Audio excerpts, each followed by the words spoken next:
All right, guys, we got some sad news today. Dwayne Wiggins from Tony Toni Toné has passed away today. Sadly, okay, those brothers had put out some amazing music. Let's check out the video clip.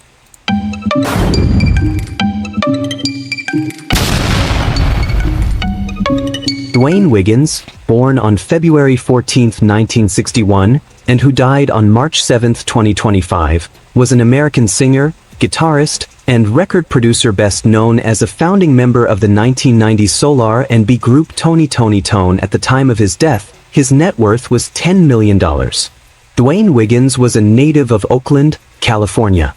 Being the original member of the soul and R&B group Tony Toni Toné made him most famous.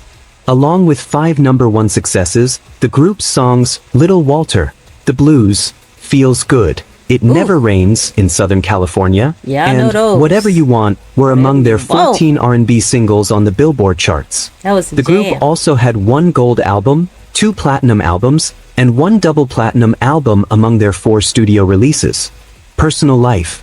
Dwayne Wiggins, born on February 14, 1961, in Oakland, California, was best known as a founding member of the acclaimed R&B group Tony Toni Toné. Yes. While much of his public persona revolved around his successful music career, details about his personal life offered a glimpse into the man behind the music. Wiggins grew up in the Lower Bottoms neighborhood of West Oakland, raised in a family with deep Southern roots. His mother hailed from Arkansas, and his father, a blues guitarist, was from Texas. This upbringing instilled in him strong family values and a connection to the community, which he carried throughout his life. He was one of 15 siblings, a large family that faced its share of challenges. Tragically, Wiggins experienced significant personal losses early on. One of his brothers was murdered when Wiggins was just 12 years old, and shortly after, another brother took his own life due to struggles with heroin addiction. Additionally, a sister, who was also a blues singer, died in a car accident caused by a child fleeing a police chase. These hardships shaped Wiggins' resilience and perspective, influencing both his personal life and his creative output. In 2001, Wiggins married Michelle Locken, and together they had 3 children. Their marriage lasted 12 years until Michelle filed for divorce in 2013, citing irreconcilable differences. She sought full legal and physical custody of their 2 teenage sons, then 14 and 17, though she indicated a willingness to allow Wiggins visitation rights. Despite the end of their marriage, Wiggins remained committed to his role as a father, balancing his family responsibilities with his ongoing career. Little was publicly known about the specifics of their divorce settlement, such as asset division or whether a prenuptial agreement was in place, but Wiggins' continued success in music suggested he maintained financial stability. Beyond his immediate family, Wiggins shared a close bond with his brother Raphael Saadiq, another founding member of Tony Toni Toné, and their cousin Timothy Christian Riley, who completed the original trio. This familial connection was the foundation of the group's success and reflected the importance. So it was Dwayne, his brother, Raphael Saadiq, and the cousin who all formed this group. Guys, they were off the chain. And actually, I met Dwayne, and I also met Raphael Saadiq as well. Talented. Wiggins placed on kinship. After the group's initial disbandment in 1996, he established Grassroots Entertainment in his West Oakland recording studio, House of Music, a space that doubled as a creative hub and a testament to his roots.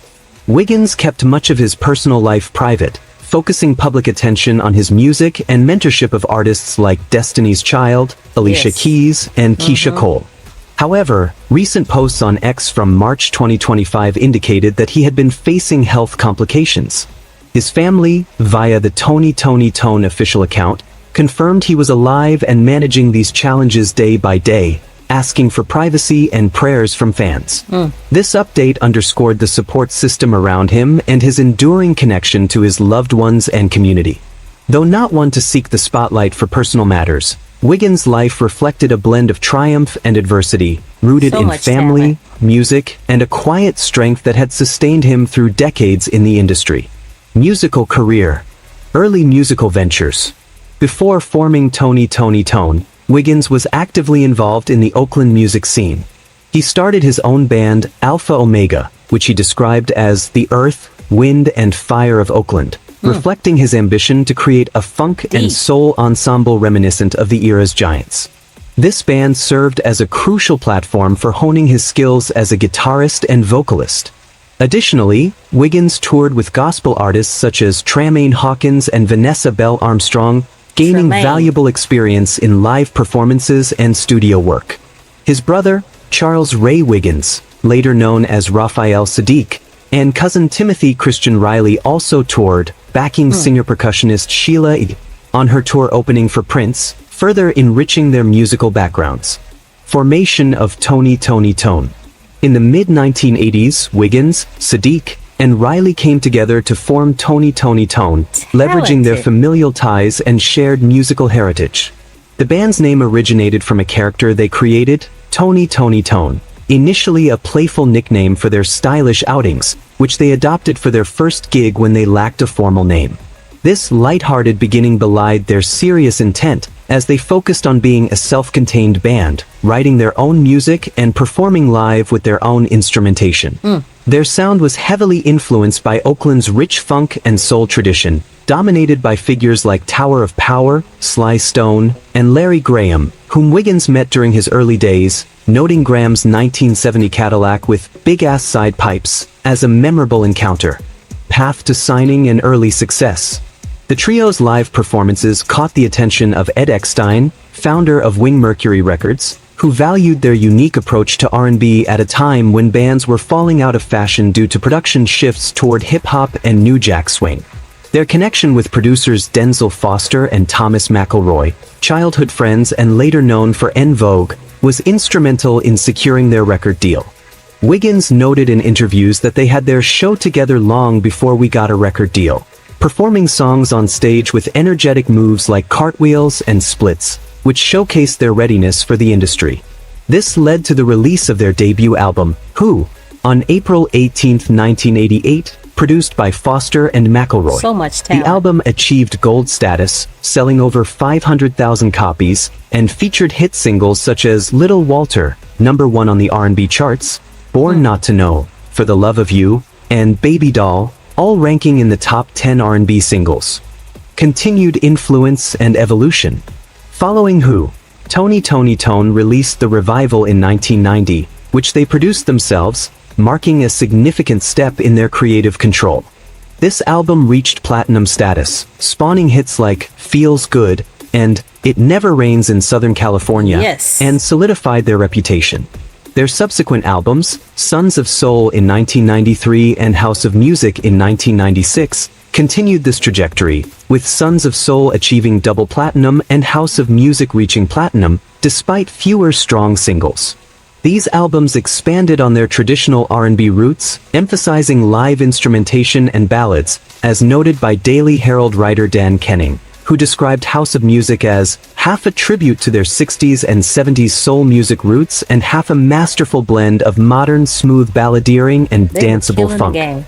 Beyond performance, mentorship and legacy, Wiggins' influence extended beyond performing, as he established grassroots entertainment in his West Oakland studio, House of Music, becoming a mentor to emerging artists. He developed and signed Destiny's Child in 1995 and worked with Alicia Keys on her 2003 album The Diary of Alicia Keys, which won a Grammy for Best R&B Album.